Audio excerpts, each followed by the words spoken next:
So there's a giant pond right in the middle. Oh, yeah. Yeah. So It's firm yeah, grass. every now and then they'll come and move some of that dirt about.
It's now 5 o'clock. I'd like to call the meeting to order.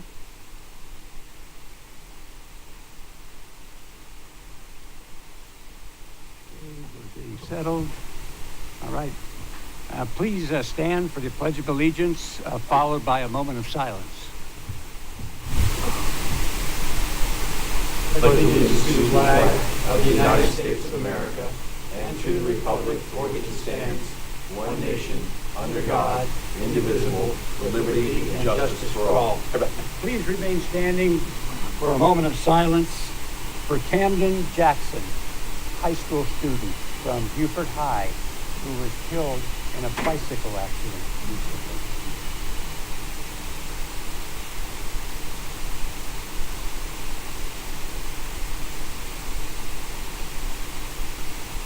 Thank you very much.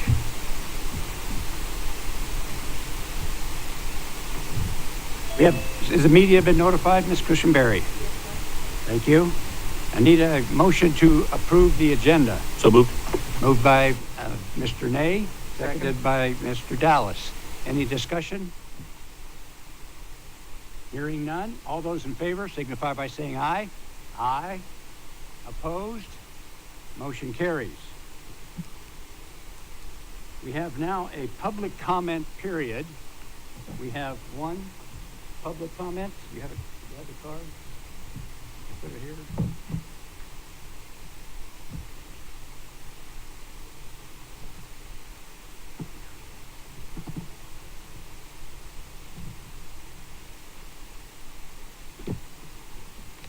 What happened to it?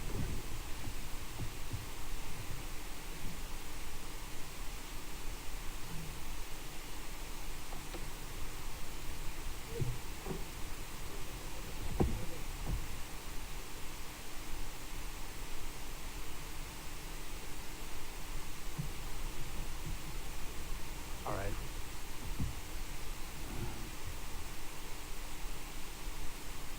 Ma'am, would you like to go ahead and begin? We have the card. We just have to pick it up.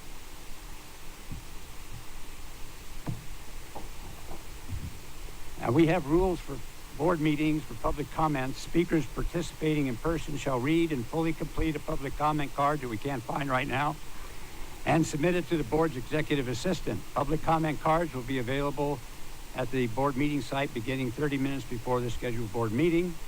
Persons will be heard in order of the public cards that are provided to the executive assistant. Issues involving pending litigation are not subject for public comment or participation. The use of physically threatening actions or remarks, comments, or conduct by speakers or people of the members of the audience are prohibited. And behavior that willfully disrupts the meeting to the extent that orderly conduct of the meeting is seriously compromised is prohibited. No presentation by a speaker shall exceed 3 minutes. The chair will strictly enforce this time limit. A suitable timing device shall be employed to notify the speaker of the end or his or her comment period. Speakers shall not yield their time to another speaker. Persons appearing before the board. Okay. Stand by.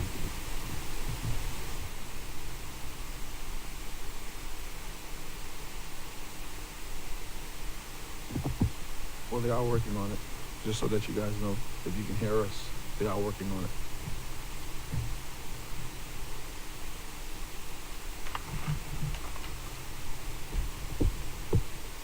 Ready to test?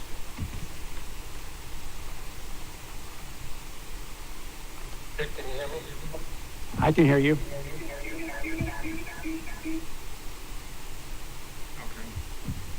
Can you hear me now?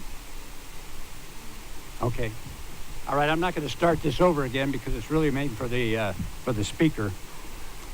We are giving the rules for speaking and public comments at a school board meeting. Okay. Persons appearing before the board shall be aware that board members are without authority to act independently as individuals in official matters. Neither the board nor individual members will respond to speakers during public comment. The board chair will designate a location for public comment. people shall remain in such location during their allotted time for public comment. Documents to be provided to the board by a public commenter shall be provided to the board's executive assistant following the commentator's appearance.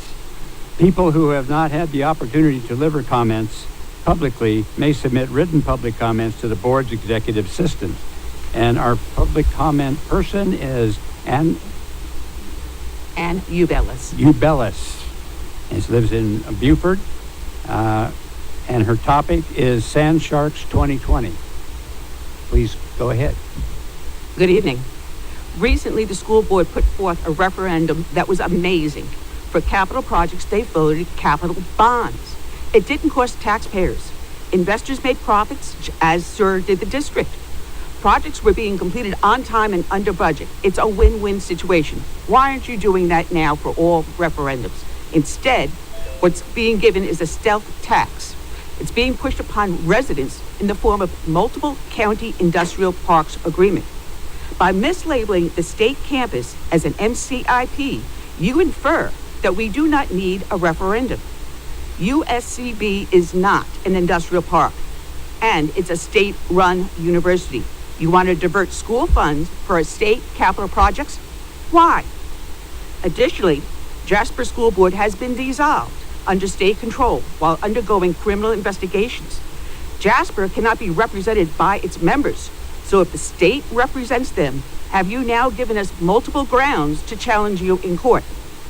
Someone asked me, who's speaking for the poor? I am. I sit here before you for them. The upper and middle class aren't burdened by these increases. Those who hurt most are low-income, air property owners.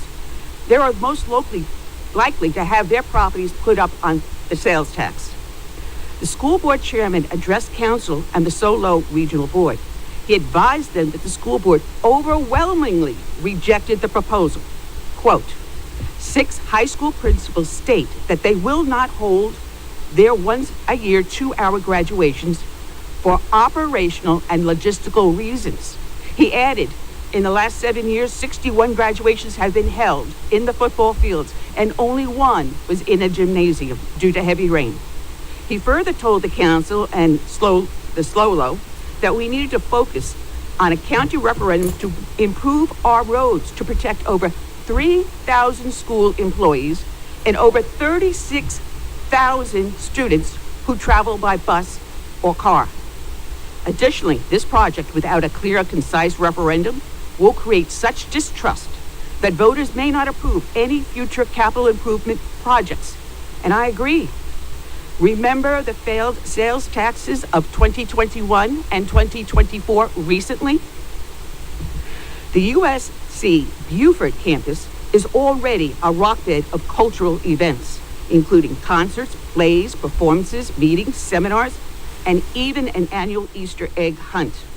Go back to the drawing board and come back with better ideas we can support and benefit, not just south of the Broad, but everyone in Beaufort and Jasper equally. Thank you. Thank you. First item on the agenda is to ask for an expert on MCIPs to come up and tell us his experience with these types of programs. So I'd like to introduce Attorney Bob Koval. For most of his public policy time, he's been in economic development and health care. He is still Mayor Bob from his 20 years as the mayor of the city of Columbia. He is a leader within the Maynard Nixon law firm, serving as chair of the firm's South Carolina Public Policy and Governmental Affairs groups, while providing key insight to the inner workings of South Carolina's business and political landscape. He has many honors, one of which is the Order of the Palmetto. He's been acknowledged as an Economist Award from the South Carolina Research Authority. He's been listed in Best Lawyers in America for Lawyer of the Year in Administrative Regulatory Law in Columbia, South Carolina. He's given talks at public forums about understanding infrastructure challenges. So I think we have an expert here, attorney.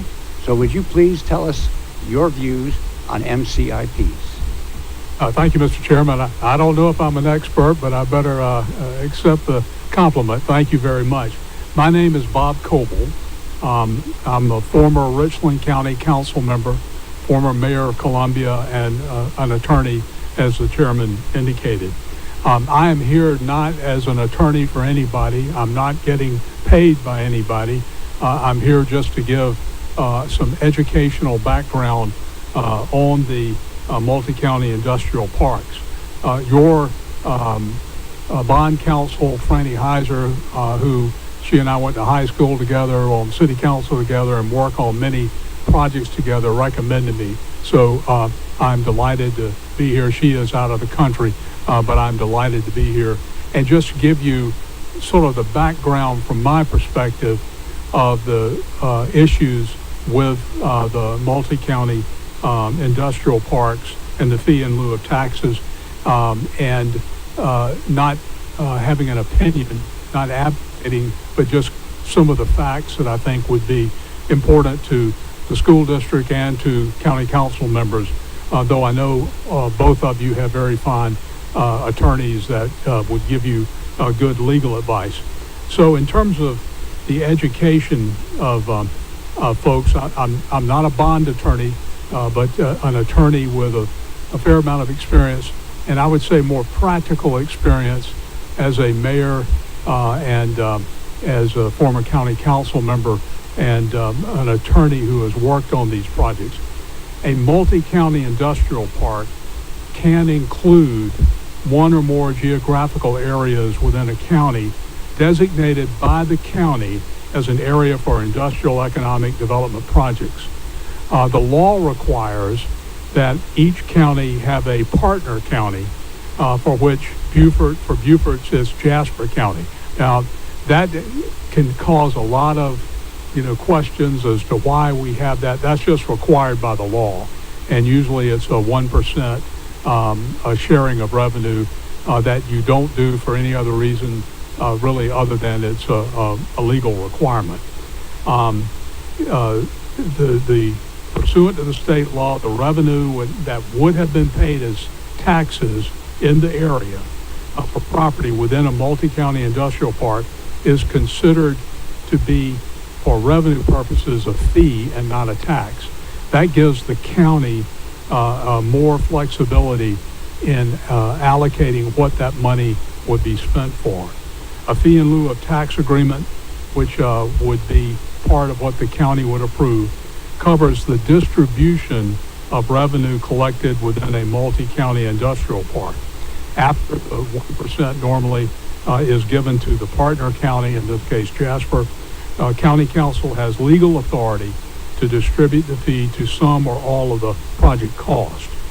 In some counties, the fee in lieu of tax agreements exempt some or all of the school district's revenue from distribution to the project. In others, the county fee in lieu revenue is devoted, takes all of the revenue to devote it to paying the projects within the area, and the school district would not get anything. In a typical agreement, fees paid by the project are given back to the project directly or indirectly, debt service. So some people ask, well, how is the money spent? It could be spent just every year, the taxes that are otherwise paid in the district, and when they're paid, they're converted to a fee, and they're given to the part of the agreement to the project development cost or whatever it might be. In some cases, you issue a special revenue bond, special source revenue bond that would allow you to issue a bond, in other words, based on the revenue or the fees that the district would collect. And then, of course, if you do that, it's very important that the county designated how that would be repaid, since it would be issuing a bond. State law gives control of the creation of the multi-county industrial park and the distribution of fee in lieu of taxes to the county. So only the county makes a decision. Now, my best experience has been when a school district and a county work projects that benefit the community, and they work out an agreement so the school district is not damaged or a loss of revenue. That works so much better when everybody works together. If a multi-industrial park is located in a municipality, then the municipality, the city or county or town, or town, has to consent. So normally that's the county has 3 readings. Normally municipalities have 2 readings. School districts do not get a say in the creation of the multi-county industrial park or distribution of the income. However, nothing in the statute prevents a county and a school district working together to determine would the school district be exempted and not keep all their tax revenue, or would there be some middle ground of a percentage over a certain period of time, that type of thing. So the way it normally works is there's great flexibility as to how that would be so that the parties are working together. Now, one thing that I was asked is compare a TIF district to a multi-county industrial park, and let me just give you some of the differences. TIFs are a different creation. When I was first elected as mayor, we used the TIF in what is called the Vista part of Columbia. The law has changed over the years. Originally, school districts didn't get a ability to opt out, and under a TIF, which is different from the industrial revenue part, for the TIF, the school board can opt out of a TIF. So that gives you total control under a TIF situation.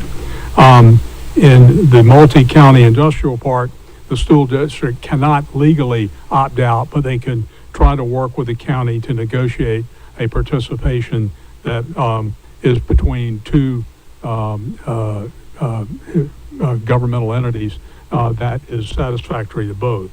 A multi-county industrial park is typically privately owned and otherwise would pay taxes, whereas in a TIF, the improvement has to be publicly owned, would not be paying taxes. So the surrounding territory or property in a TIF, in the TIF district, it produces taxes, and those taxes are used to pay for the nonprofit or non-tax paying project that is within the district. Now, the other thing with the TIF is the TIF doesn't take all the tax money.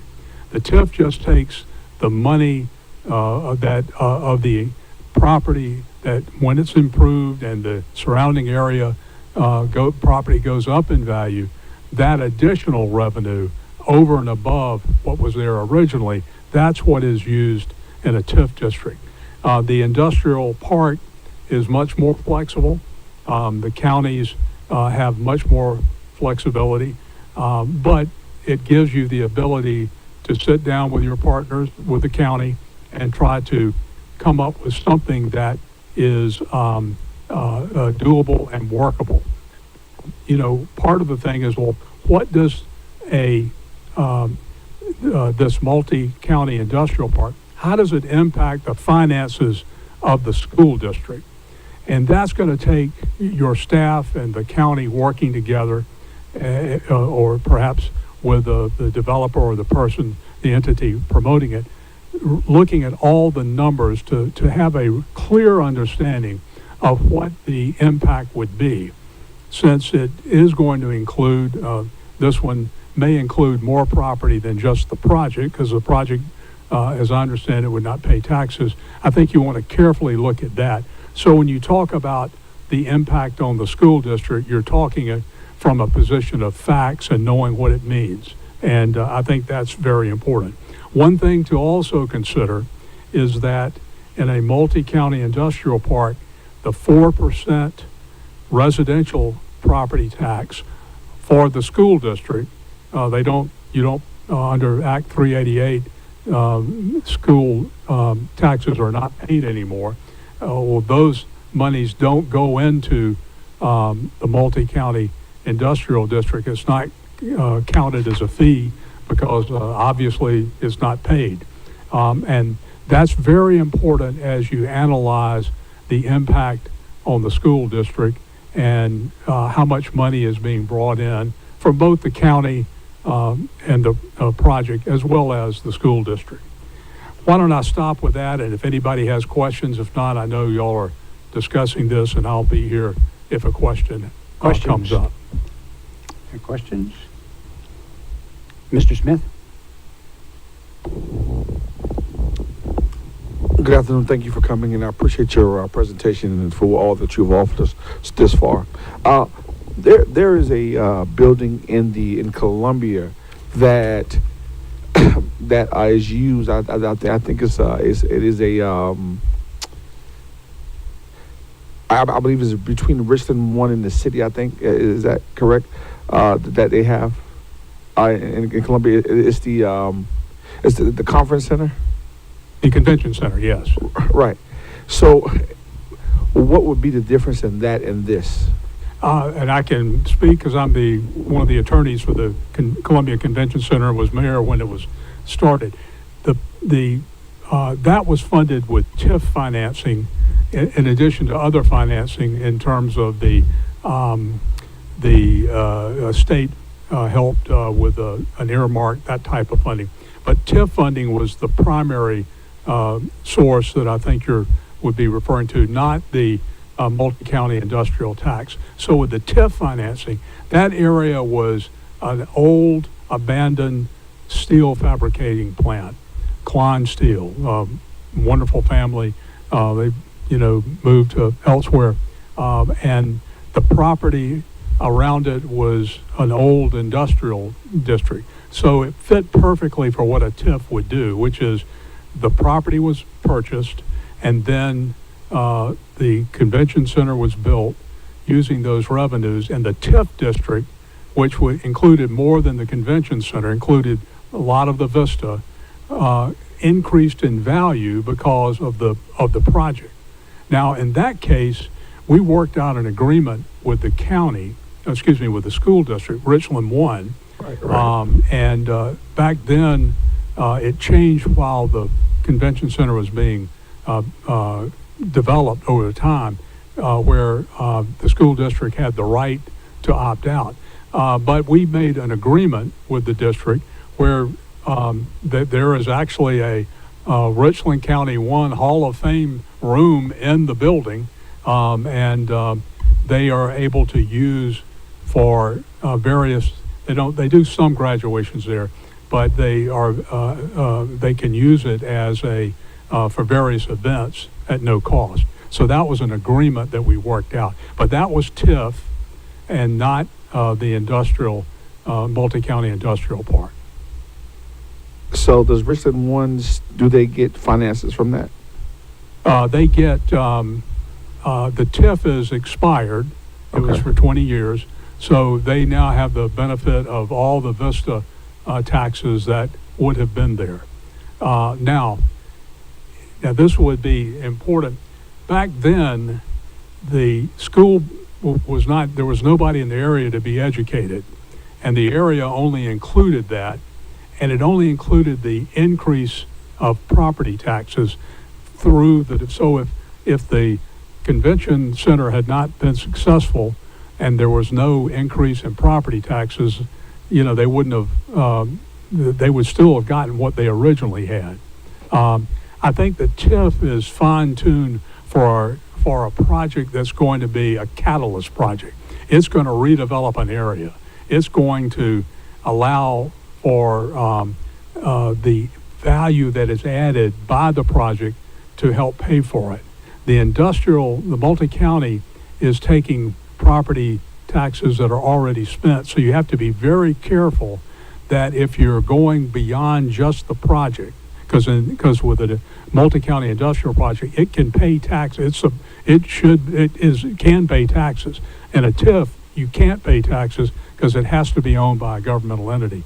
But in that case, you want to make sure to very carefully look at the impact on the school district and work with the county on that. And has it paid for itself yet, or are you not? Has it paid for itself yet? The convention center certainly has. The convention center, now, in fairness, the convention center, in addition to the TIF financing that helped pay for the acquisition of the land, the primary funding source ongoing is a 3 cents sales tax on hotel rooms. And our argument was, only visitors pay that, and no citizen in Columbia paid that. So it all of that together, it's never gotten any money from a taxing entity. But I think the TIF in that case was a good use for purchase of the land. We also have the Colonial Life Center, and if you've been to the Vista, it's really developed. Thank you. Other questions? Any other questions? I have some questions, sir. We've been given a spreadsheet with a costing. Could you put that up on the screen, Robin? And it's in your handouts. And it shows the Pepper Hall development is going to be paying this fee. So am I to understand that instead of paying on their tax form, instead of having county operations on their tax form, they would have a fee? Because they would not be paying county tax? Was that probably I think correct? they would still be paying county taxes. It's just after they paid it. Now, if the development has residential homeowners, Right. They don't pay school millage for operating, and so that would not it wouldn't be included because it doesn't exist.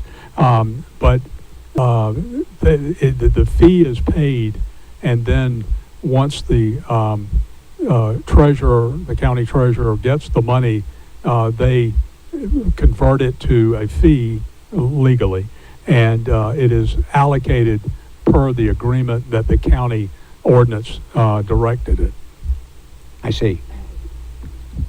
And I think that property's primarily rental property, so. If it's 6%, of course, it's covered. I mean, it would pay. And here's what I would say. I saw, and again, I'm not advocating for or against any particular project, but certainly not, I'm not representing anyone. But I think sitting down with a schedule like that with the county and any other appropriate person and clearly understanding the impact on the school district. And the thing I would be looking for is, all right, if there's children we have to educate or monies that we were counting on, how does that impact us? So you clearly have to understand it. I don't think that can be a one quick meeting or one thing. That is a deep dive by staff working collaboratively with your county council, because I'm sure you, like most counties, have multiple projects you're working on and things, and everybody working together. But understanding the financial impact is important. It's a little different with a TIF, because the TIF only bites in, takes money if the project produces it with the growth, and then after X number of years, the TIF goes away, and you get the school district gets all the money, and they, in the interim, they get the money that they were still collecting. So the impact is a little different. Right. If you look at your spreadsheet there, you'll see, for example, in year one, there's estimated MCIP revenues of 2.1 million. Share of the property taxes is 3.5 million, almost 3.6 million. So the estimated impact to the school district is 1.5 million. So obviously the school district would eat that 1.5 million that in year one, correct? That would be a way the multi-county industrial part would work. I would just say, I think, I would not, I would insist or ask for a in-depth analysis by your staff and their staff to make sure that, those numbers are correct. But that's how it works, yeah. Okay. And now let me say this. Yes. In some multi-county industrial park agreements, it's a tax-paying entity that is bringing a project to the area. And the district includes the property of that tax-paying entity.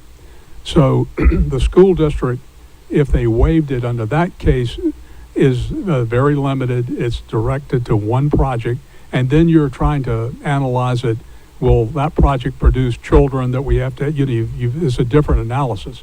If it's going outside of a project to areas that currently are being taxed, I think that's where you have to closely analyze that.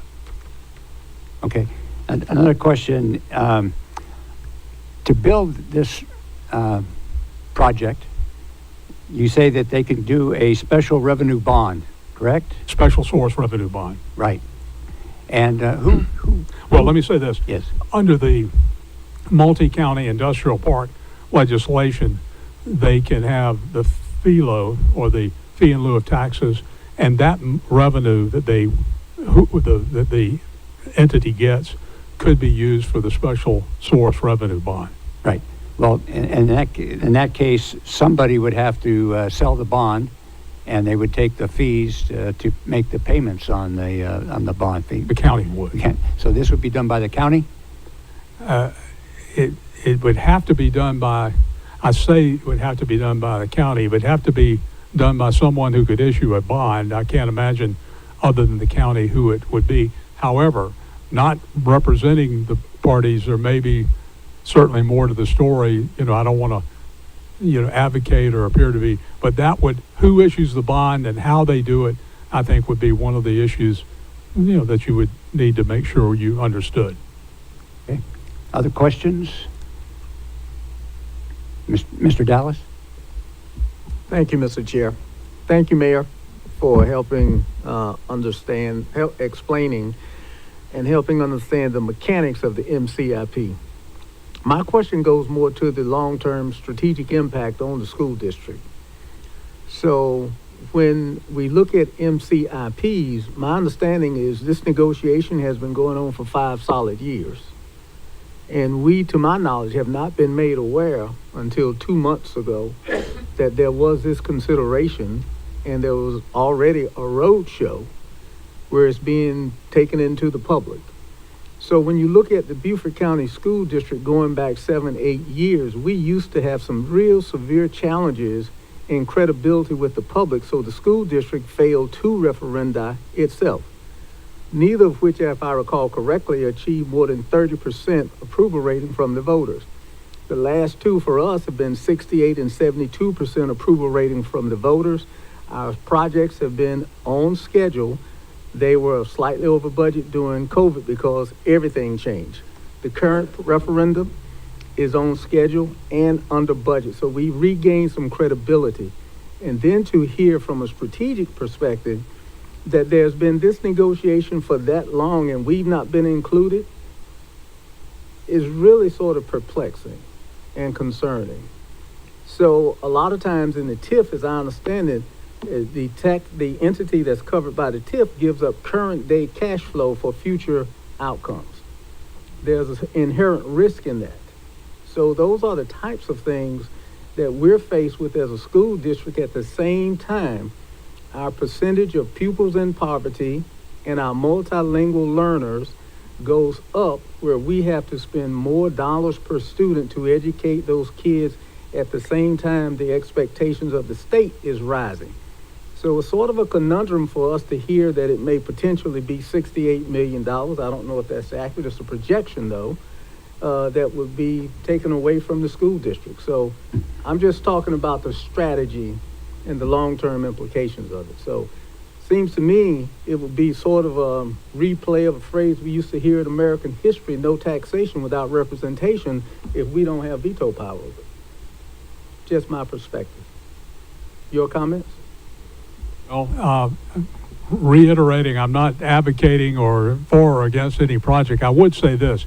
I think when you have a concern like that, the best way is to meet with the county council, and if they need to bring in, the entity that's advocating, meet with the parties and ask those questions directly to them. I can't imagine that there's a county council that wouldn't be certainly concerned about education, but they also may be, concerned the economic development. So you're balancing. So that's the way I would approach it. Now, again, I'm saying that's been my experience. That's the best way of doing it.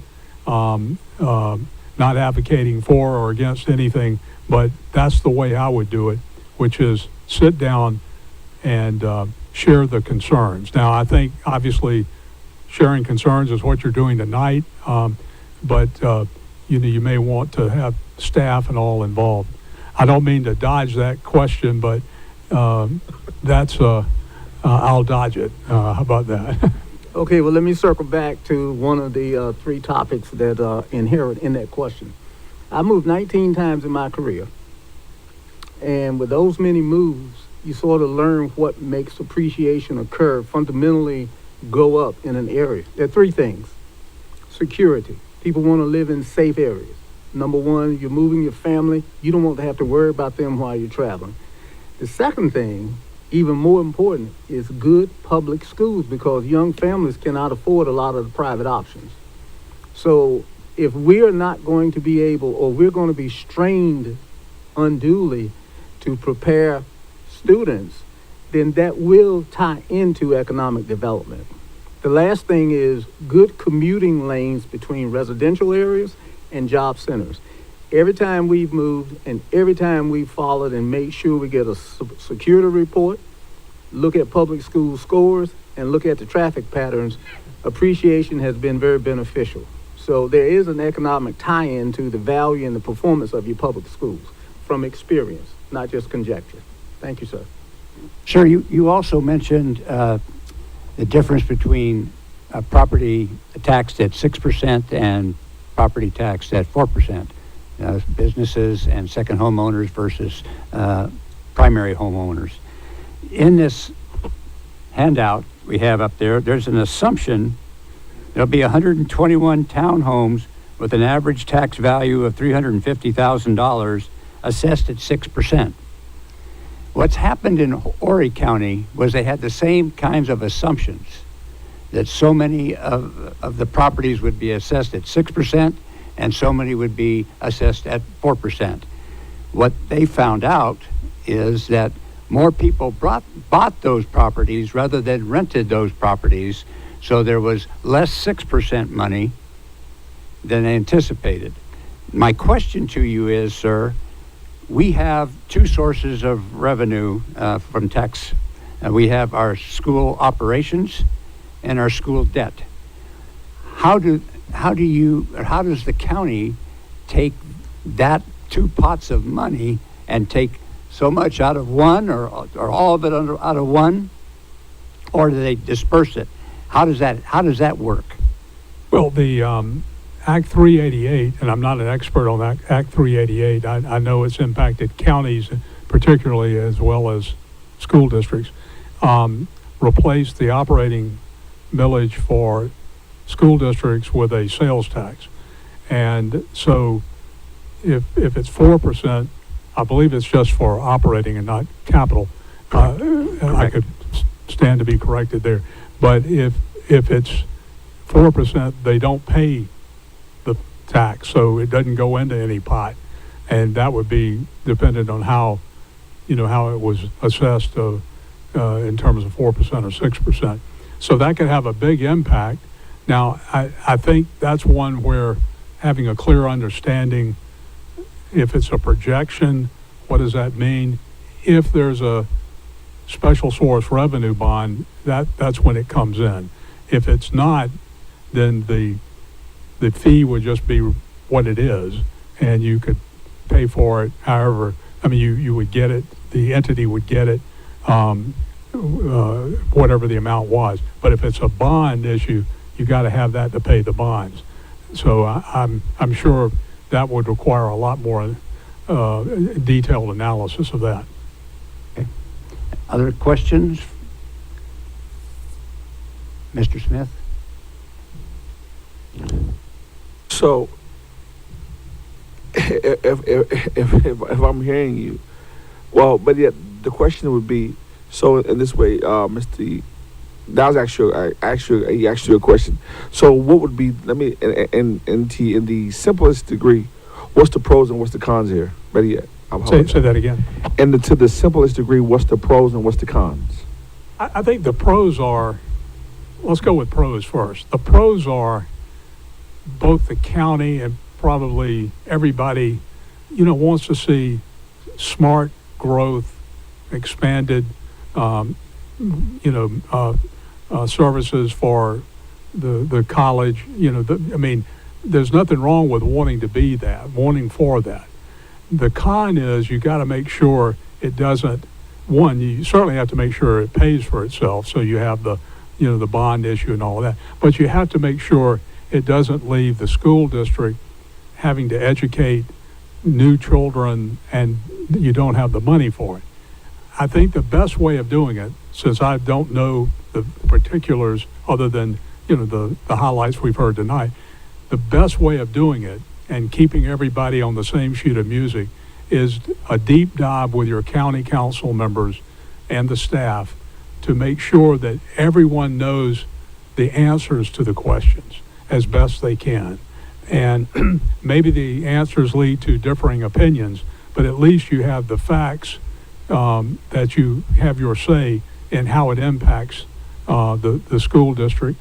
And I would argue having your attorneys and the county's attorneys who are bond counsel to even give a more direct and detailed answer to those questions. So I don't think any economic development project, when I was mayor, I did a lot of them and tried to promote the growth of the county, did that when I was on county council. But I knew that District 1 was sitting over there saying, we've got to pay for the children, the education. And as the councilman said, a good education system is critical for economic development. Having a trained workforce is most appropriate way to fund this, and so it's beneficial to both the school district, the county, and the university. Okay. Is there any comments from the staff, from either the county staff or the district staff, any questions for Mr. Coble? Okay, sir. Thank you. Mr. Dallas. Judging the timeline, thank you, Mr. Mayor Coble, for that presentation and shedding a lot of light on it. I still have the question of the timeline. If the negotiation's been going on for 5 years and 60 months, and we've only brought in at the 58th month, how long before that continuum is completed and we get a final answer? I would say this, my experience, and I don't know anything about any of this, my experience is usually the county council hasn't spent that much time on this project or a similar project. They just don't have the time, for that. So what I would do is just assume we've got a project, we've got some reports and dimensions of it. Now let's start a discussion and let's start it in a collaborative effort. That's what I would do. And not, if it's been 6 years, I imagine, your county council members have not spent 6 years analyzing this. Most county councils have a plate full every week or two when they meet, and just like y'all do. And so I think I would start anew, start fresh. It requires 3 readings from the county in a public hearing, and I'm assuming it may be if it is in a municipality, 2 readings and a public hearing there. So you'll have time to, get, what needs to be said and done, and I would take advantage of that. I think to your point, there hasn't been enough homework done to the harm that this could cause our school district. And personally, I do not want anything to harm the revenue for our school district. We've come too far in a very short time. We need to continue that momentum. I think there just needs to be a lot more work done to even, I mean, we heard some things today about a special source bond. You know, I'd like to hear even how something like that could even be done. Right. Well, Mr. Coble, I want to thank you very much for your time and your expertise. And I've got your phone number. I may be hitting you up for some more. Colonel, please do. As I said, when I was mayor of Columbia, Fort Jackson was in the city limits, so I always found colonels more than any other rank when they retired, were the people that actually knew how to get from point A to point B. And so I appreciate your service and everyone's. I will say this, you have a fine bond counsel who knows the ins and outs, and I'm sure the county does too. I would get them involved, because you need an attorney who advocates your position, understands your concerns, that kind of thing, not just an expert. Thank you, sir. Thank you. Dr. Panu, would you like to comment?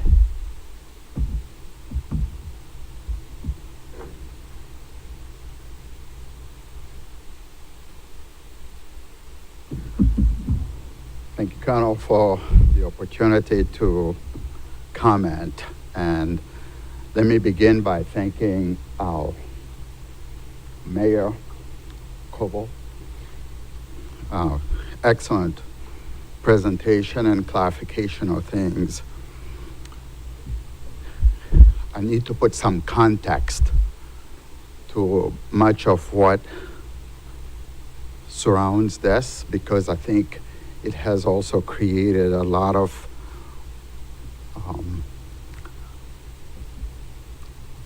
perceptions or conceptions or things that just could use some correction.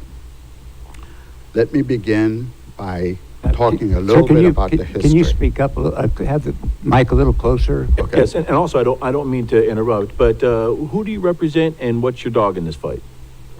Oh, I'm sorry. Yeah. This is Dr. Panu, who is the president of USCB. Oh, okay, gotcha, sorry. Thank you. Thank you, sorry. So, just for the sake of context again and a little history, the conversations with the county and the state regarding this initiative dates back to 4, 5, 6 years almost at this point. But those conversations did not engage the mechanism for funding that the county would utilize. It's an important distinction, because the point was made that there's been conversations over the MCIP in the past 5 to 6 years without any conversations being made aware to the school system, and that simply is not the case. The conversations that are 5 to 6 years old have to do with the partnership with regard to this initiative, that it would engage both the state funding and the local funding through the county. Conversations about the MCIP are recent conversations as a result of exploring potential mechanisms that could be utilized in order to be able to potentially for county to fund the project. I also want to provide a little context with regard to why even potentially this MCIP came up in the conversation. One is our campus is located on both the Beaufort and the Jasper County. There is a portion of the campus that is both on Jasper County and on Beaufort County. It appeared that being able to share in the mechanism between counties would become a possibility, because many of you may remember we've celebrated now our 20th year of becoming a four-year degree granting institution. And thanks to the county's TIF that was created 20 years ago, that made it possible for us to be able to, as an institution, have that entity created. And while some of the other things that could be part of the mechanism for funding should be considered, and we certainly support all of the possibilities of all the considerations, I just want to make it very clear that the conversations regarding the MCIP are recent. They are not conversations that date back to 5 or 6 years ago. And it was also understood the exploratory nature of that conversations. The numbers that you're also looking at are numbers that are not necessarily reflecting the current request that is before county. And they were part of the efforts and the studies that would underpin, if you will, this particular mechanism as a funding mechanism. So it's very important that that it be understood that the numbers that are being looked at are not necessarily at all reflective of the request that is right now before county. So I'm really happy for the conversation. I think it's really important. I also want to use this opportunity to point out that we do not wish in any way, shape, or form that the school system somehow has to suffer because of the initiative that is that is in play. We consider ourselves great partners to the school system. We look for every opportunity when we can to be able to partner with the school system and to support and to produce teachers or to get any other initiatives that we can in order for us to be able to advance the stewardship of our region. This is absolutely critical to our mission. It's very important to our mission. And so I just want that, I think, clarify. And I need to communicate that. I think it's really important to do that. I also wanted to say that when the TIF was done 20 years ago, and a portion of it was for USCB, another portion was for TCL. And a 30-year projected payment was accomplished in 9 years. And in looking at numbers and just exploring the various mechanisms, it was very clear that the potential investments that would come about that has now led to USCB economic impact of $141 million at the least. Okay, this is some of the latest study. Gave a positive sense of what investment is possible with regard to this and what could be projected for the region. So I just wanted to at least address a couple of the things that were there just for the purpose of clarification and context, and be happy to do so for as conversations continue. Thank you. Thank you. Any questions for Dr. Panu? Hello, Dr. Panu. For the public that's listening and the public that's here, could you reiterate the state's contribution and what you're asking of the county?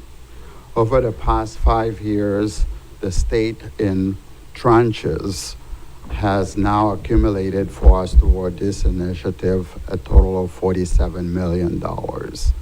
and we are asking the county to match that. And that was from the day one, kind of the premise of some of our partnership between the state. And I might also want to mention that when the TIF was done, there was absolutely no contribution from the state. Okay, any other questions? Mr. Dallas? Thank you, Chancellor Panu. And Chancellor Panu and I first worked together, I guess, about 12 years ago on a trip to Israel in pursuit of technological advances. So thanks for the partnership back then and now. I just have some questions that I think as the conversation goes forward should be answered. One, would the proponents of this be willing to capture more than 1% from Jasper County? When you look at the growth of Jasper County, it is going to be probably within 10 or 15 years more populated than Beaufort County.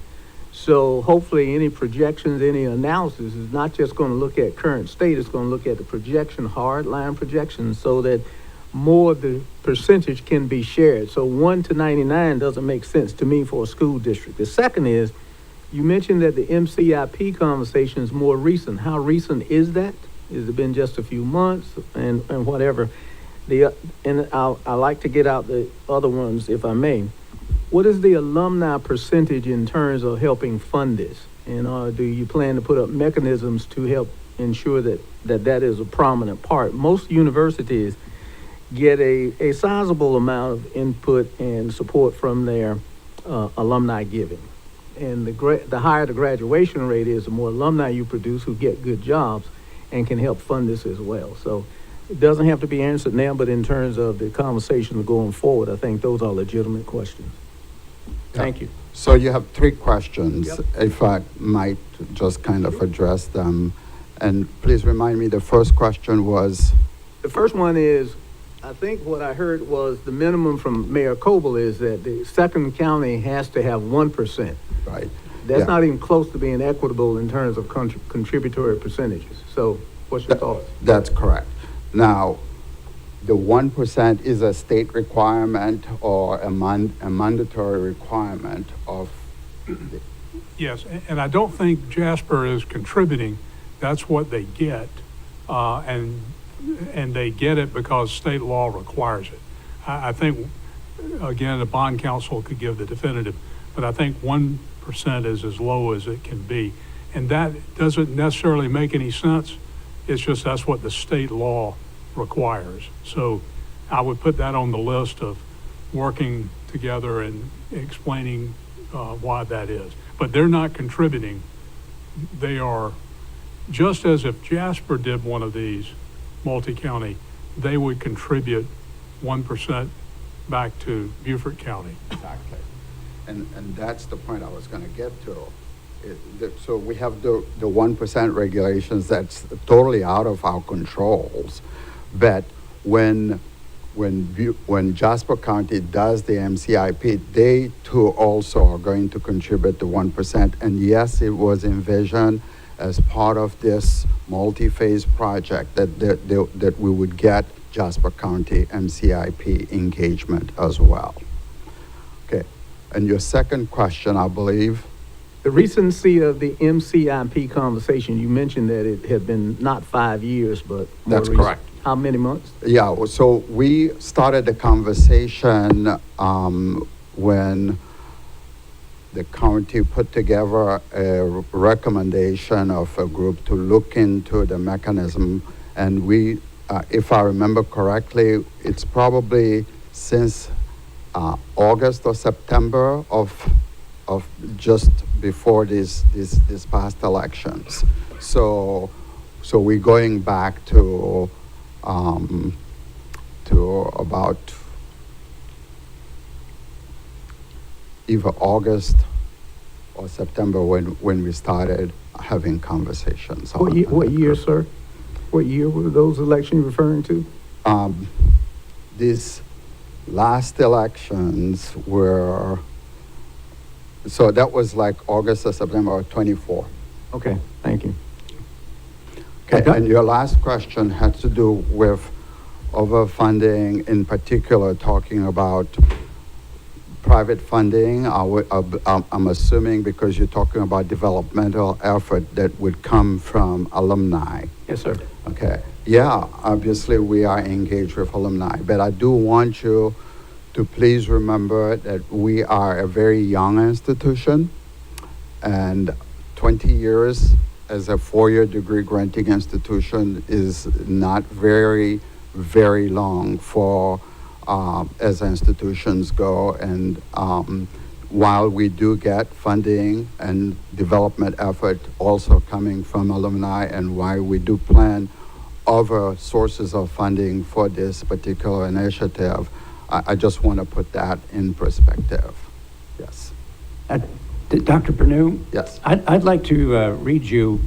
I asked the staff to provide information. So you mentioned about what the district has supported you and TCL. I'd like to read what the staff gave me.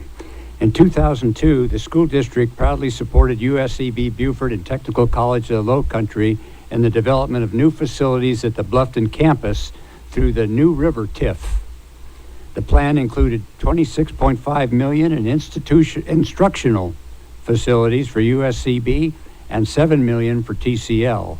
The goal of this TIF was to increase post-secondary opportunities for students in Beaufort and surrounding counties, while also providing dual enrollment opportunities for high school students.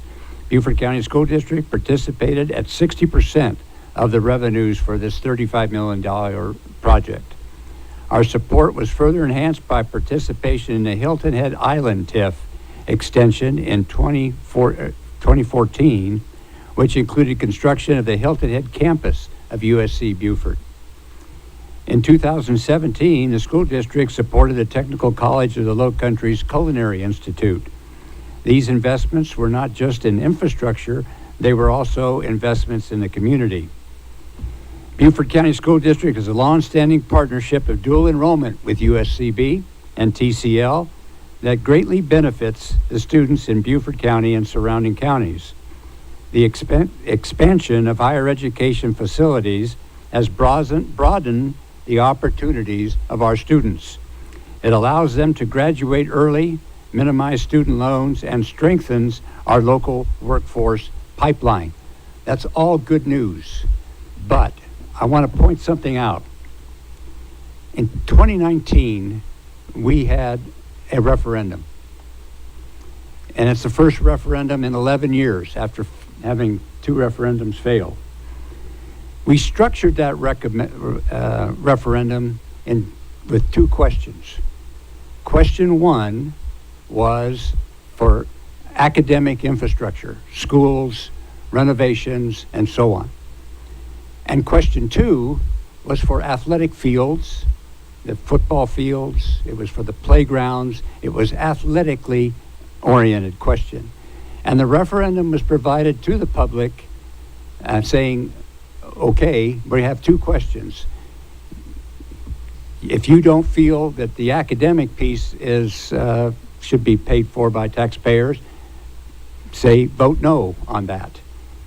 If you vote no on the big first question, well, then the second question won't be funded at all either. So we have already done and shown that we are willing to support academic infrastructure. We have not, without going through a separate question to taxpayers, supported athletic. And this is an athletic piece.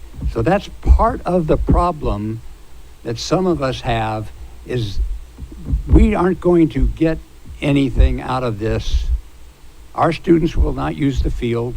Our students will not use the field house or the arena.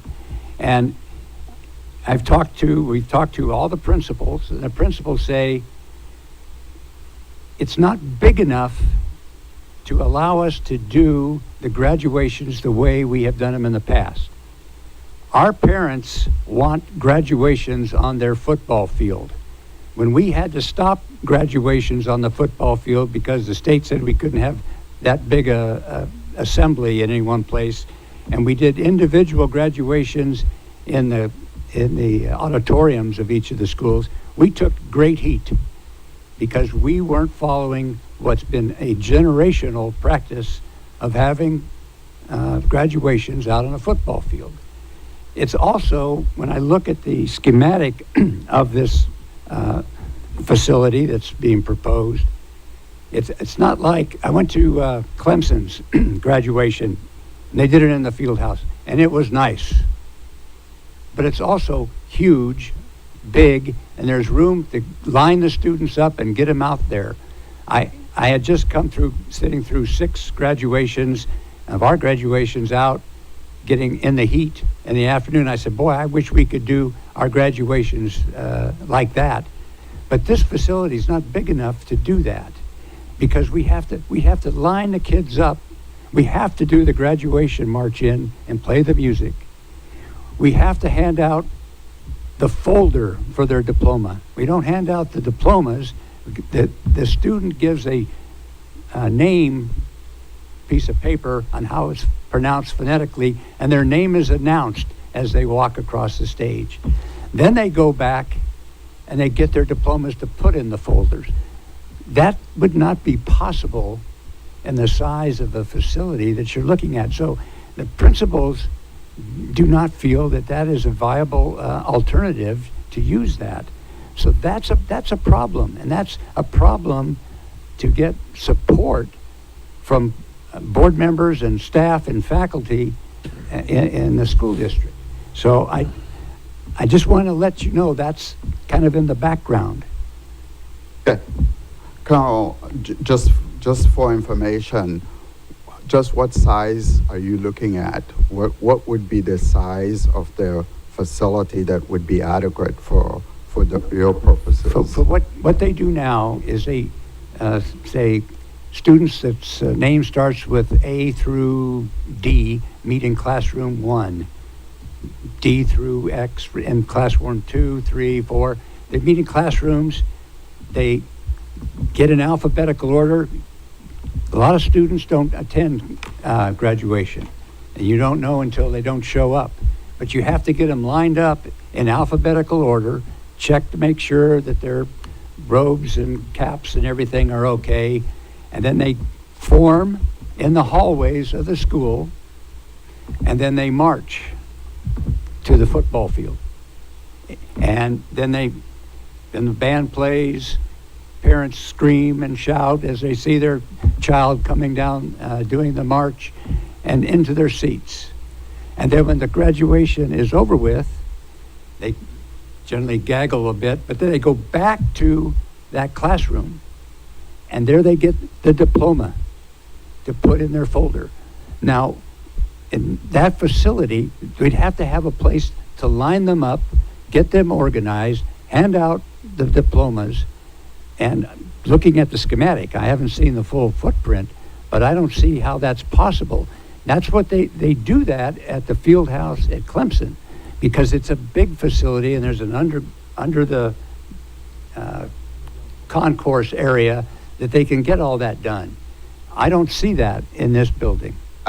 I'm interested in just the capacity, just for nothing else but to be informed, because then we can at least know what the gap is. But let me also partly respond to the concerns, especially since you went back to talk about the approval of the academics and not necessarily of the athletics. And let me indicate that from the very first conception, this has been envisioned a multi-purpose facility.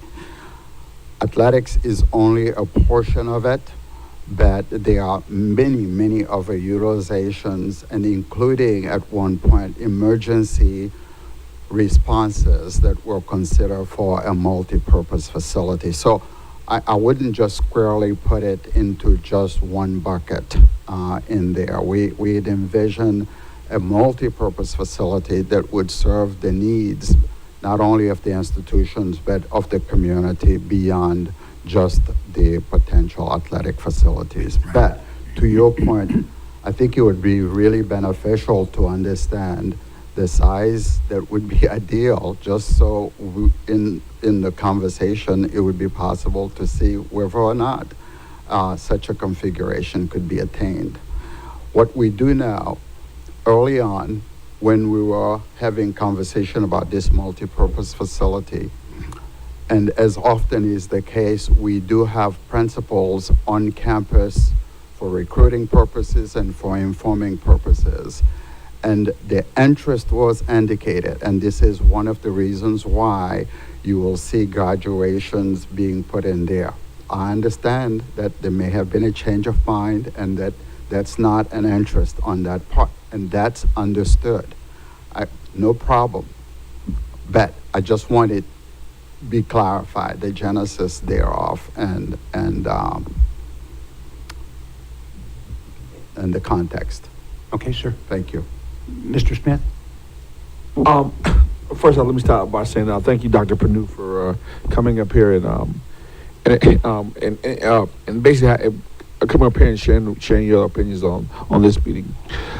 First, let me start off by saying this. I think that in order to get down to the real heartbeat of what's going on, we have to address the elephant in the room. And how do we address the elephant in the room? As my colleagues have said, it's about the who, where, what, when, why, and how. And you gave part of that when you said about August or however, and then also that they have been talked about in terms of building this facility. And in the point, in the context of building this facility, what needs to be said is that when you come into someone's house and say that, give me your checkbook, I'm going to pay for it out of your checkbook, and you stroke a check, that may not be the correct form of the way it should be done. There needs to be a conversation of a point of interest, and what I'm honestly sitting here and I'm letting everyone talk, and I'm waiting for to hear was who, where, what, when, why, and how, and who had the partnership of having this conversation, and who birthed this baby. When a baby gets birth or born, there's a process that takes place. So if this baby is getting birthed, then and two people have made a decision, or some people have made a decision, someone have made a decision to birth this baby, and so now it's almost like we're getting told that, hey, there's a baby that's going to be birthed, and we're going to come in your house and stroke your check, and we're going to pay for it that way.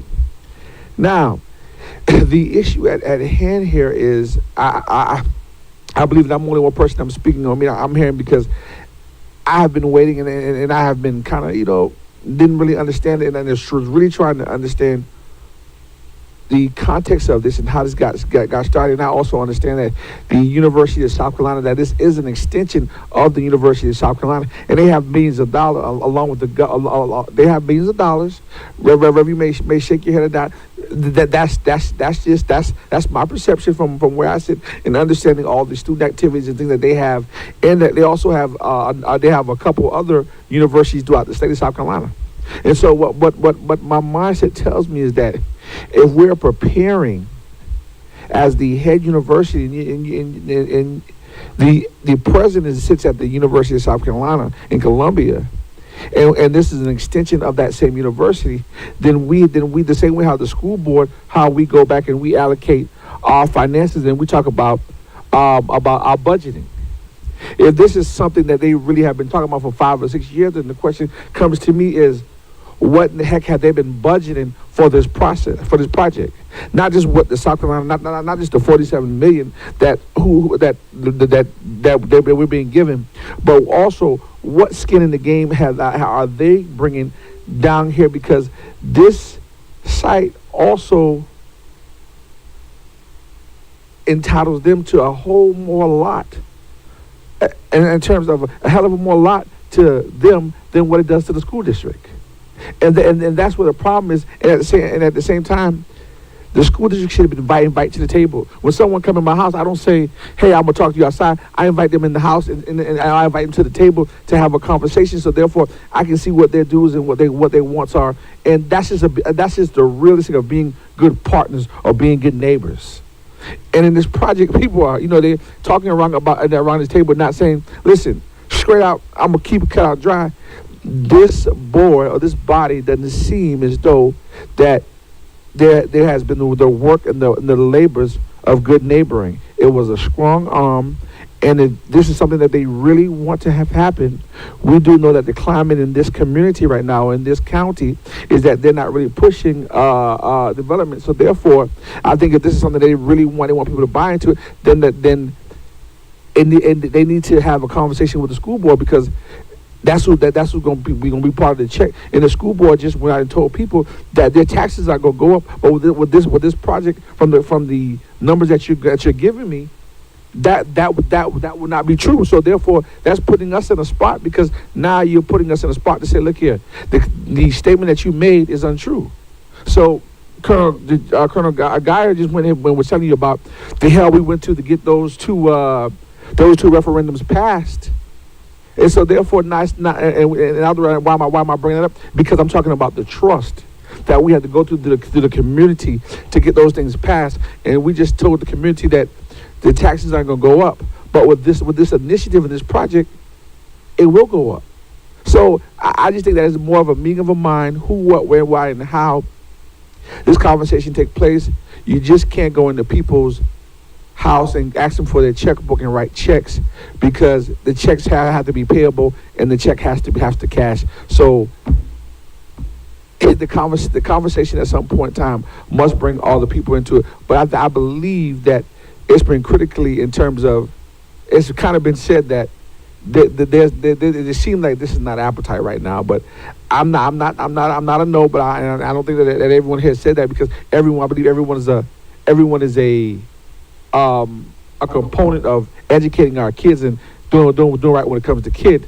But I believe that USC Columbia definitely does have the checkbook and the appetite to, if this is something that they really want for our kids, that them and the governor, McMaster, they can find the money. In the legislators, they can find, if this is something that they want down here, they can find the money and they can make it happen just like that. I watched at county council just the other day, Senator Tom Davis. He went and he found money for a project. What's the difference between this project and that project? Let's let them find the money. Just don't come in strong on us. Appreciate you, and I appreciate what you're saying, but I just think that we have to have more civil conversations, and we can't be brought on the back end of it. Thank you. And I'm open to what you have to say. You have to say something to say. No, thank you, and you brought a lot of issues that I think warrant a whole lot of other conversations in there, but I appreciate your input. Thank you. Thank you, Dr. Panu. Thank you. We'd like to make a statement for the county council to consider. Sandshark 2020 is neither a need or a want for the school district. We're not going to use the facility. We don't need the facility. But there is an impact, and a big impact that we have a need and want is we need your referendum to pass. We got 3,000 employees and 21,000 students that use the road network 5 days a week for 9 months of the year, and getting to and from their homes to their place of business or school is critical for us. I would hate to have this project put that referendum in jeopardy. We need this referendum to pass. I also want the county to understand something. We spend a lot of time on our budget, and you do too. But our operating budget for this year is $377 million.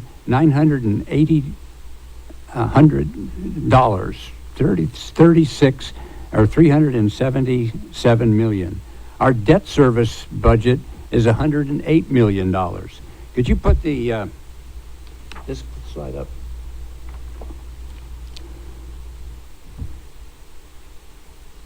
Our debt service, we have kept at 36.3 mils since 2019. And if you get this chart up, this chart says we're going to keep it at 36.3 mils until 2028, 2029,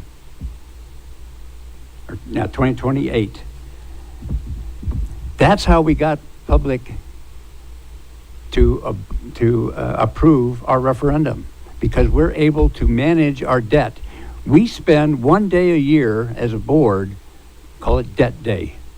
And this chart, amongst many other charts that we get, is exactly how we structure our debt service. Now, our operating budget, we have really a lot of challenges. We have inflation, and you have that same challenge with inflation. We have also a labor market, a teacher labor market that we must be competitive in. And we've had to raise the millage, to raise the salaries considerably. And that's not going to change. We're going to have to continue to do that. The benefits, salaries and benefits are 80% of our budget. And so we really don't have a lot of fluff or flexibility in this at all.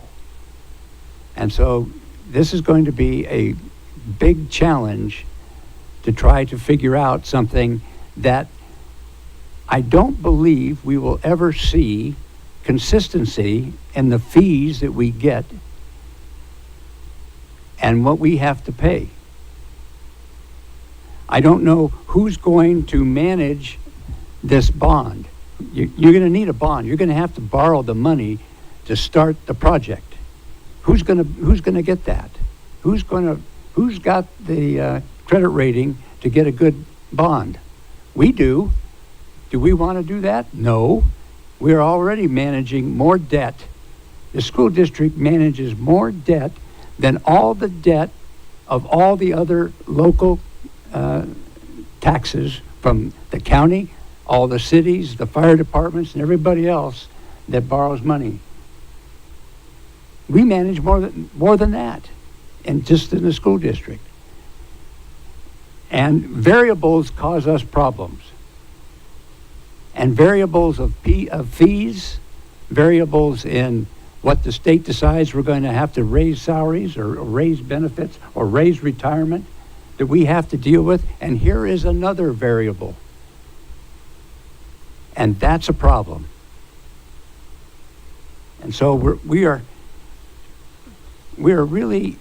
want to be good stewards of the money. We want to be good neighbors. We want to help the USCB and TCL. And we've shown that we have done that. But there's got to be a point where we say, this is too hard, or it's too hard right now. One of the things, it seems to me, is get this referendum passed. And if we get the referendum passed, then let's sit down and seriously negotiate on how we're going to do this, how we're going to structure this, or should we structure this, or is there another way to do it? Is there another way we can make a second question on another referendum so that the taxpayers can vote on it? If it's that important, taxpayers should be able to be given the opportunity to vote on it. And I have a comment if you're done. yes, I'm finished. I really like all that you said. Council's struggling with what to do about a possible referendum. I do appreciate all of your teachers, all of your students ride our roads. Jasper County rides our roads. The last referendum did not pass, as we know. We have a lot of capital projects in the county that need to be done. We have a lot of renovations that need to be done. Obviously, we have buildings in need of repair. And we're struggling with what to do with our roads because the gas tax doesn't cut it. I mean, CTC, resurfaces a few roads, that's it. So we're struggling with this as well. So I appreciate your support on that. I hear it. I also heard Miss Ubellis talk about roads. Roads are the essence of where we are right now. You can't come from, and everyone that lives in Beaufort, when you come down, and I call down, to the southern end, you're stuck on 170 ad infinitum. When I come up, I'm stuck on 170. So something needs to be done. We're in hurricane season. Lord knows what that's going to do. So we are struggling with the referendum as well. You have been very aggressive in gathering public trust for your referendums, and congrats to you and congrats to the superintendent.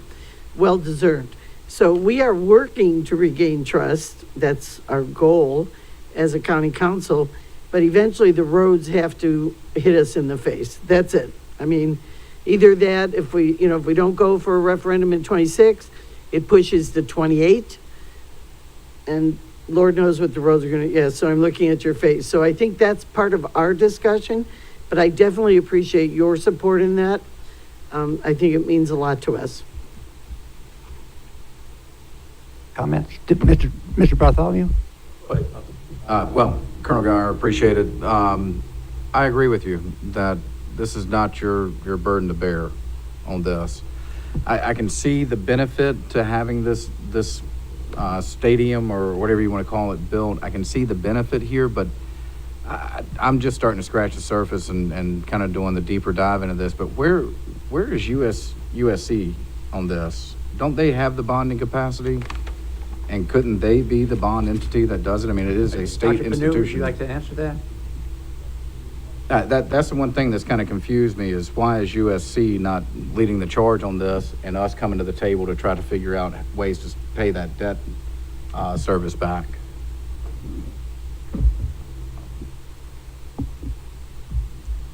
As a public institution in a four-year sector within the state of South Carolina, our funding does not come from USC. USC Columbia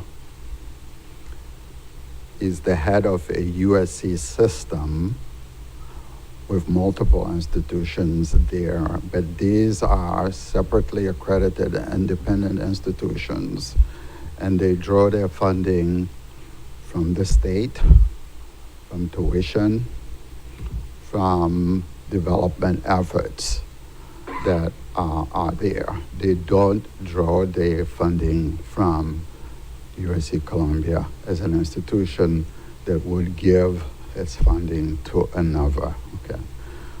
With regard to funding entities, that's a separate conversation that I think that there are potentials there that are more managed through the state, I would think, than just the fact that this is a USC institution and an affiliated one. Thank you. Mr. Nate? Thank you, Mr. Chair. I prepared some comments. I started doing pre-read on this on Friday, and then spent a lot of time on Saturday until basically until 1 o'clock this morning, realizing that this is a huge rabbit hole to go down. I have some deep concerns over the proposal for this MCIP. Mr. Coble, thank you for your hip pocket class. I recognize your viewpoint on colonels, but I would argue you haven't met enough Marine Corps Master Sergeants. Based on your comments and my own research that unfortunately just started on Friday, this is what I understand about MCIPs. It diverts property tax revenue away from our schools and other local services and funnels it to a specific development project. In this case, it'd be pulling dollars out of our classrooms to subsidize $120 million, what is proposed to be $120 million sports entertainment complex. I would say at the heart of this matter, it's lost tax revenue for education. Our teachers, our students, families depend on those funds, and taking them away would either force the school district to raise its own millage, of which Mr. Guyer has already talked about, and break a promise that we made to the taxpayers that we would not raise millage. Or the option, which is not an option, is to cut services to our kids, and I'm not willing to do that. This is not just a financial concern, though. It's also a question of priorities. Our schools are the foundation of economic development. Strong classrooms build strong communities. Diverting education dollars away towards this arena is turning those priorities upside down. I also want to be honest about this. This is a corporate giveaway dressed up as economic development. The low country is exploding. We all know this. We all know this. Investors, developers, contractors are practically salivating at the mouth trying to figure out how they can make money on it. And of course, investors and corporations don't spend their own money. They use other people's money. In this case, they're trying to use taxpayers' money, our taxpayers' money, our families' money, all right?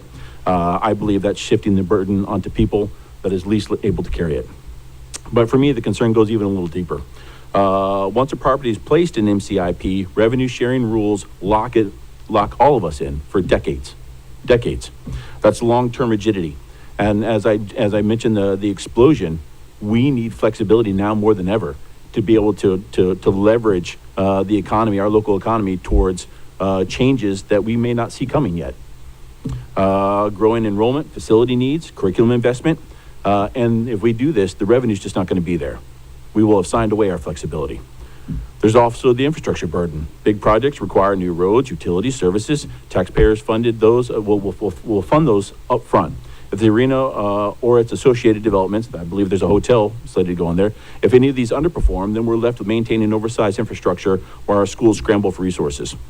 And if there are proposed locations to plan out there, I basically, once you mentioned them, Colonel, I said, I went looking for them last night and I couldn't find them. But you said them and okay, here it is. So, but I'd be interested to see some of these plans also.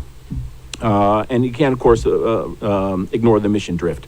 And our local community college is asked to tailor itself too closely to the industry, or in this case, the arena's needs. It risks losing the broader purpose of serving all learners. And those industries or partners pull out, then we're left with expanding expensive programs and facilities that no longer serve the community.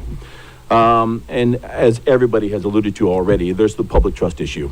The MCIP agreements are usually negotiated behind closed doors and involve complex formulas that the average taxpayer cannot easily understand. The lack of this transparency makes it hard for voters to hold officials accountable for whether these deals actually benefit the public in the long run. Voters have already, as we've already noted, have already said no to the increased sales tax infrastructure.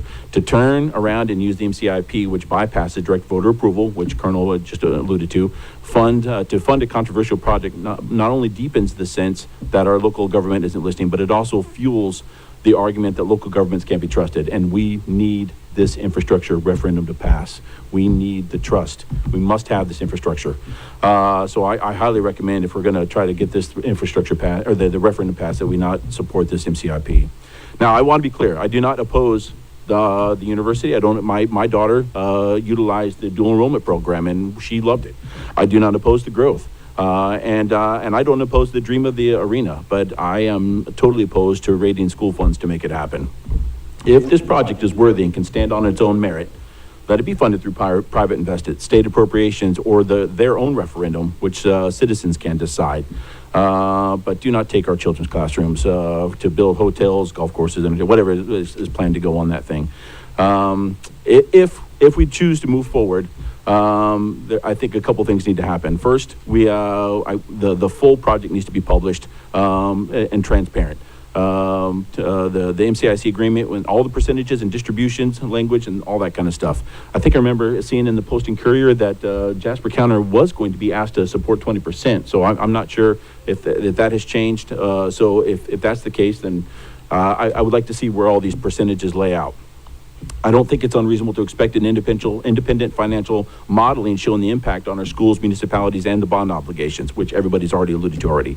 And I think we need to insist that the pre-existing, if there are any pre-existing feedlots out there, the priorities stay out of the park of their inclusion because it could harm school funding or violate the bond assumptions.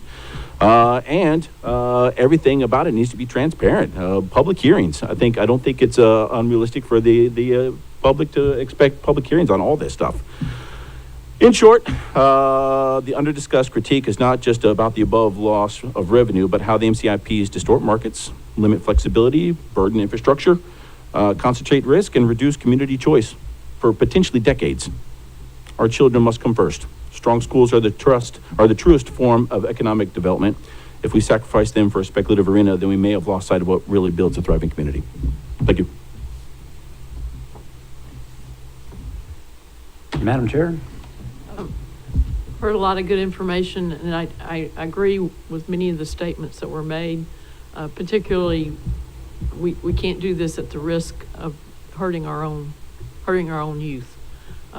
And these numbers are just numbers right now, and they haven't had a more study done. I'm not sure about the 47 million, Dr. Panu. I had a question about that. The money from the state, is that a promise from our state legislators, or is that money set aside? Because That's money already accumulated, Madam Chair. And Okay. so, because they've made such a big deal about no earmarks, in the last year, so. no, that, over the past 5-6 years of getting tranches, we have that accumulation. I think there's a lot of opportunities of other sources of money to match that 47 million besides what has been proposed. Mr. Smith? Well, I've listened to you, everyone in this conversation and talk about bonds and talk about the students. I just hope that both of these bodies, in terms of what's going on in our community, and that since we're all actively engaged in this conversation, that we're actively engaged in watching what's going on in our community with our youth today, and especially really on both sides of town, in terms of where our youth have to go and have safe haven in terms of being kids. This is a good conversation, but we also have to start also making sure that in terms of even the road and referendum, that we're putting our money where our mouth is in terms of making sure that our youth have safe places to go, and that we are strategically also looking for places that will welcome my youth so that they can find things to do, because Excuse me, Mr. Smith, you're getting off the topic of the MCIP, and I think we should stay on the MCIP. Well, I am. I'm in terms of we mentioned a referendum and different things of the road and all that. So I'm just saying in terms of, and several people today have mentioned youth. So in the terms of our youth, I'm just saying that I hope that we all stay disengaged upon what's going on, because in our community there was some youth, there was some people killed last night. So I'm saying that we just don't be engaged today upon this project about the youth or about our community and our kids, that we stay engaged in, that we stay with the same pulse and the same energy moving forward from here on out. That's what I am saying. So I just don't want today to be about the youth today, and then tomorrow it's another touching issue. That's my point. All right, sir. Thank you. Thank you. If we have nothing else to be shared? I'm sorry. Can I share something? Yes, sir, Pastor Gordon. As a school board member, I'm reminded of my primary responsibility, and that's to provide the best education and resources for our children in this district. And every decision that we make as a school board should be judged on this standard. Does what we're talking about here, does it directly benefit the kids in the classroom? Every diverted dollar from the school board is a lost dollar for the students' needs, such as textbooks, teacher salary, after-school programs, technology, safe facilities. I believe that if the school board agrees to this, to funding this arena, it opens the door to other non-educational requests. If the school board funds this project, it'll be taking money away from the district's core mission, which is education. And I do understand the excitement in this, because when I first heard it, I got excited about it, and I think it's a very good idea. And I just think that I got to be clear about it. I don't think that it's the school board's mission to do this kind of funding. And our taxpayers' dollars are meant to prepare our students for life through education. And our community look for us to hold this mission. So we cannot afford to just open the door, my thought, to non-educational funding. Thank you. Thank you, sir. I think we've covered everything, and by unanimous consent, let's close this off. Thank you very much. Thanks, everybody. Thank you for having us. Oh, thank you for coming. Yeah, thanks for being here.